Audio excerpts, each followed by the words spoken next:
teenager Misumi Makoto is transported to another to become its hero. But when the goddess Tsukuyomi finds him too ugly, she abandons him in a wasteland filled with monsters instead. But although he is abandoned and no longer the hero, Makoto is able to make friends with and become allies with the non-humans he finds there, including the young orc Emma and the shape-shifting dragon Shen. Makoto is also able to contract with a powerful Lick named Shiki who helps teach him magic. On their journey to the town of Orbit, Makoto and Shiki arrive in a small village. As they walk through the village, they notice a distressed villager pleading for help. She explains that her village is under attack by a notorious band of thieves known as Moon over the ruined castle. This name makes Makoto particularly angry because it's the title of a piece of music he is fond of. Determined to stop these criminals, Makoto agrees to help the villager. She introduces them to her companion, a wolfman who is also eager to defend the village. Together, Makoto, the villager, and her wolfman friend set off towards the threatened village. When they arrive, they find the thieves causing chaos and terrorizing the villagers. With courage and skill, Makoto and his new allies confront and defeat the thieves, restoring peace to the village. The grateful villagers thank Makoto for his bravery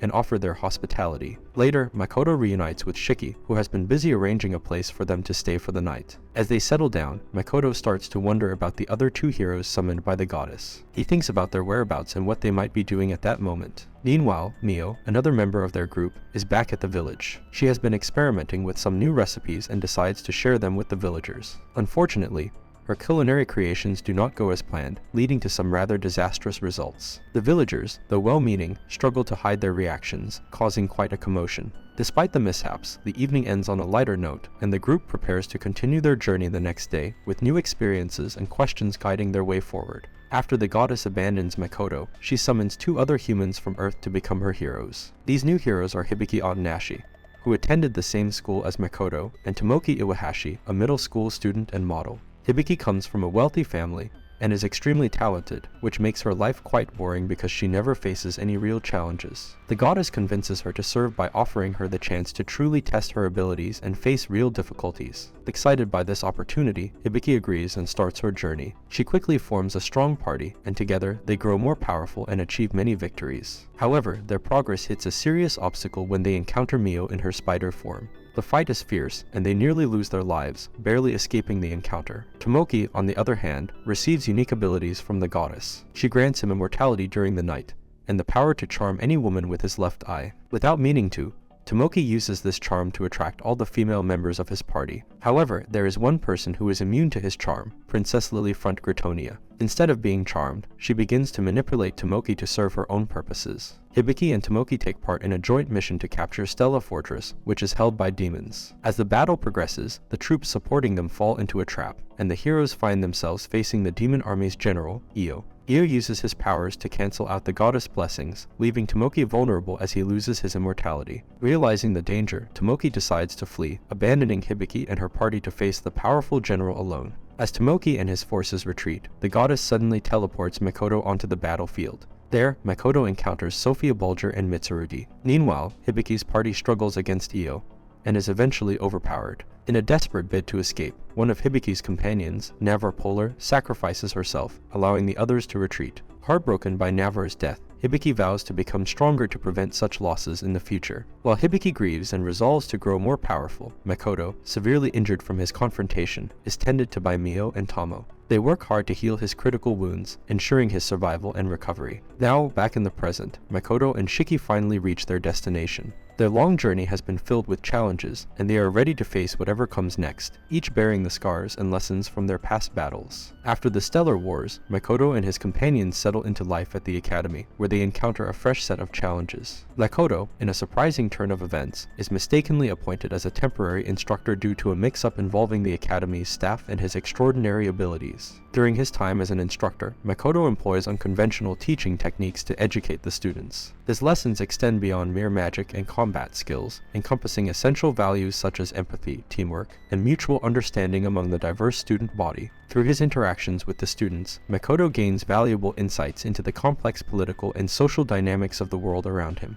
As Makoto navigates his new role, he learns that teaching is not just about imparting knowledge, but also about fostering personal growth and leadership among his students. He faces challenges and dilemmas unique to his position, balancing his responsibilities as an instructor with his ongoing quest to understand and protect his world. Amidst the daily routines of lectures, training sessions, and student interactions, Makoto discovers unexpected friendships and alliances that will shape his journey in unforeseen ways. Each day brings new lessons and discoveries, reinforcing Makoto's determination to make a positive impact on the academy and its students. Makoto starts his new role as a teacher, demonstrating his skills to assess the students' potential. Many of them are intimidated and choose to quit, but a handful remain fascinated by Makoto's abilities, aspiring to grow stronger themselves. Meanwhile, Mio embarks on a personal quest to improve her cooking skills. She travels far and wide, seeking out new recipes and techniques to master the culinary arts. At the same time, Tomo uncovers a surprising revelation. She learns that the lake formed during the aftermath of the Stellar Wars was actually the result of Makoto's intense battle with Sophia Bulger and Mitsurugi. As she delves deeper into this discovery, Tomo begins to understand the profound impact that Makoto's actions have had on the world around them. Makoto has finally opened his new shop in Rotsgard, a bustling hub of activity. He entrusts Eris and Aqua with the responsibility of managing it, confident in their abilities to handle the day-to-day operations. Meanwhile, Tomo finds herself confronted by Tomoki's group, who try to coerce her into joining their cause. Tomo, steadfast and resolute, refuses their demands firmly. She issues a stern warning for them to never disrespect her again before she departs, leaving them to reconsider their approach. On another front, Mio crosses paths with Hibiki and strikes up a friendship with her. They bond over their shared interests and experiences, and Hibiki graciously offers to teach Mio a thing or two about cooking. Excited to learn from a talented chef like Hibiki, Mio eagerly accepts the offer and agrees to accompany Hibiki's group on their journey. Together, they embark on adventures where Mio not only enhances her culinary skills, but also provides valuable assistance to Hibiki's party. Makoto heads back to the demiplane upon hearing that his new house has been completed.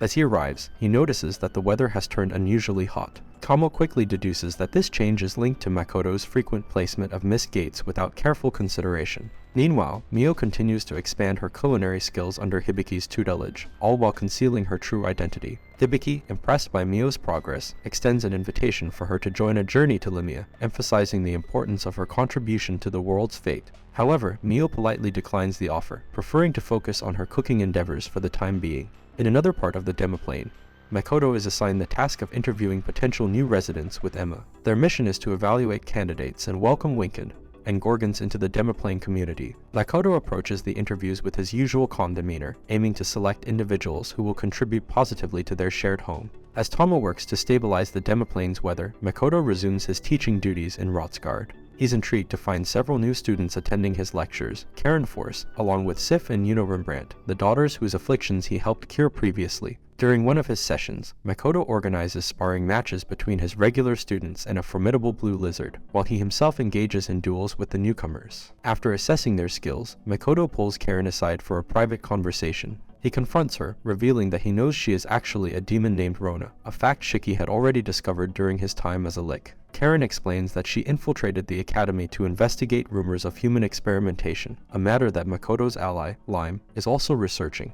As they discuss further, Makoto and Karen strategize on how to uncover the truth behind these unsettling reports. Late into the night, Lime makes a breakthrough in her investigation into the experiments. However, as she delves deeper, a shadowy figure lurks ominously in the background, hinting at darker forces at play. Lime has gone missing during her investigation into the rumors of human experimentation. She finds herself unexpectedly trapped in a prison cell alongside Eva, the academy librarian. As they ponder their situation, Lime recalls how easily their captor had disarmed her before they were captured. Together, they manage to escape from the underground lair and quickly make their way back to Makoto to report what they have discovered. Back at the meeting with Makoto and the others, they discuss their next steps when the mysterious figure who had disarmed Lime appears once more. He introduces himself as Banshoku, a powerful dragon who prefers to go by the name Ludo. As guildmaster of the adventurers, Ludo reveals that he designed the leveling system based on a human who had been transported to their world centuries ago. This revelation sheds light on the origins of the system that governs the adventurers' growth